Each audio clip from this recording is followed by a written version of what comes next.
দোকানদার সদাইগুলো দাও তো। নেন স্যার। স্যার আপনার 450 টাকা বিল হয়েছে। বাকি খাতায় সব লেখা রাখো। স্যার আপনার খাতার মধ্যে আগে স্যার 15,000 টাকা বিল হয়েছে। স্যার আপনি অনেক টাকা বিল হয়ে গেছে স্যার, 15,000 টাকার উপরে বিল হয়ে গেছে স্যার। আর আমি আপনাকে আর বাকি দিতে পারবো না স্যার। বেয়াদব, তুই আমার কাছ থেকে টাকা চাস? তুই আমার এলাকায় ব্যবসা করে আমার কাছে টাকা চাস? বেয়াদব, তোর একটাও দিতাম না আমি।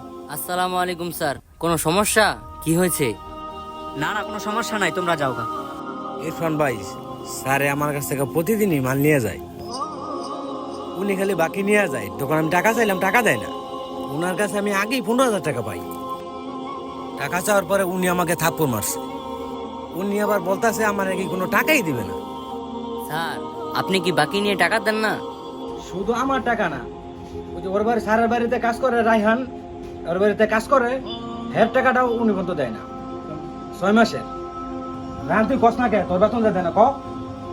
স্যারের কাছে আমি 6 মাসের বেতন পাই। স্যারের কাছে টাকা চাইলে স্যারে আমার মারধর করে। এই জন্য আমি স্যারের কাছে টাকা চাই না। ওনার কাছে টাকা টুকা চাই না, চোখ মুঞ্জা কাজ করে যাই। স্যার এটা কি শুনতেছি, আমি তো বিশ্বাসই করতে পারতেছি না, আপনি এত খারাপ। সকালেও দেখলাম আপনি ফেসবুকে পোস্ট করেছেন, মানুষকে ভালো কাজ করার জন্য উপদেশ দিয়েছেন, আর আপনি আজকে দোকানে এসে ওনার মতো একটা মানুষের সাথে এরকম করতেছেন। আজকে বুঝতে পারলাম আপনি কি এরকম একটা মানুষ। আপনি দোকান মালিকের বাকি টাকা দেন না, আপনার কর্মচারী 6 মাসের বেতন দেন না, আপনি এরকম কেন? ফেসবুকে তো ভালো ভালো পোস্ট করেন। আজকে বুঝতে পারলাম মানুষ ফেসবুকে পোস্ট করে তাকে চেনার জন্য, তার নিজের স্বার্থের জন্য। বাস্তবে কিন্তু মানুষ এতটা ভালো না।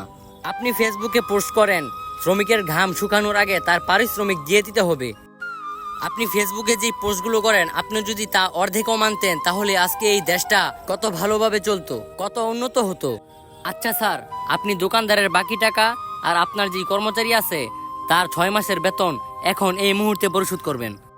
আমি দোকানদারকে টাকা দেই বা না দেই এটা তুমি বলার কে? এটা আমার ব্যক্তিগত বিষয়, তুমি বলার কে? আমার কর্মচারীকে আমি টাকা দেই বা না দেই এটা এখানে তোমরা নাক গলানোর কে? এটা আমাদের ব্যক্তিগত বিষয়, তোমরা যেখানে যাইতে লইছিলে সেইখানে যাও। এতদিন নাক গলায় নাই, আপনাদের মতো সভ্য জগতের অসভ্য মানুষদের সাহায্য করার জন্য আজকে নাক গলাবো। অনেক হয়েছে, এখন আর না, দেশ পাল্টাই গেছে। এই মুহূর্তে ওনার টাকা আপনি বুঝাই দিবেন, না হলে অনেক খারাপ হয়ে যাবে। তোমরা কিন্তু আমার সাথে রীতিমতো খারাপ ব্যবহার করতেছো। আমি কাউকে একটা টাকাও দেবো না, দেখে তোমরা কি করতে পারো। টাকা কি তাহলে দিবেন না? তাহলে হয়ে যাক প্রতিবাদ। নাদিম, তোর মোবাইলটা বার কর, লাইভে ঢুক,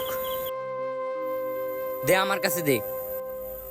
আমরা এই মুহূর্তে আছি চুপার দিঘির পার বাচ্চু কাকার দোকানে। আমার সাথে যে লোকটি দেখতে পাচ্ছেন উনি হচ্ছে এই দোকান থেকে বাকি খেয়ে তার বাকি টাকা পরিশোধ করছে না, এবং আমরা শুনতে পারছি ওনার বাসার যেই কাজের লোকটি আছে তার 6 মাসের বেতন দেওয়া হয়নি। আপনারা যারা আশেপাশে আছেন তারা সবাই চলে আসুন, আজকে এই লোকটিকে উচিত শিক্ষা দেওয়া হবে। ভাই ভাই, লাইভটা বন্ধ করেন, আমি আজকেই তাদের টাকাটা দিয়ে দিতেছি। লাইভ বন্ধ হবে না, আপনি যতক্ষণ তাদের টাকা পরিশোধ না করবেন ততক্ষণ লাইভ চলবে। আর যারা আশেপাশে আছেন তারা সবাই এসে আপনাকে উচিত শিক্ষা দিবে। ভাই আমার বুঝতে ভুল হয়ে গেছে, আমায় ক্ষমা করে দাও, আমি ওদের টাকা দিয়ে দিতেছি। তাহলে ভুলটা বুঝতে পারছেন। আমাদের সমাজে তাদের মতো অনেক মানুষ আছে যারা ফেসবুকে ভালো ভালো পোস্ট করে, কিন্তু বাস্তবে তা না, বাস্তবে হয় তার উল্টোটা। তারা প্রতিদিন ফেসবুকে ভালো ভালো পোস্ট করে মানুষকে ভালো কাজের জন্য আদেশ করে, মানুষকে জ্ঞান দেয়, কিন্তু তাদেরই জ্ঞানের অভাব আছে।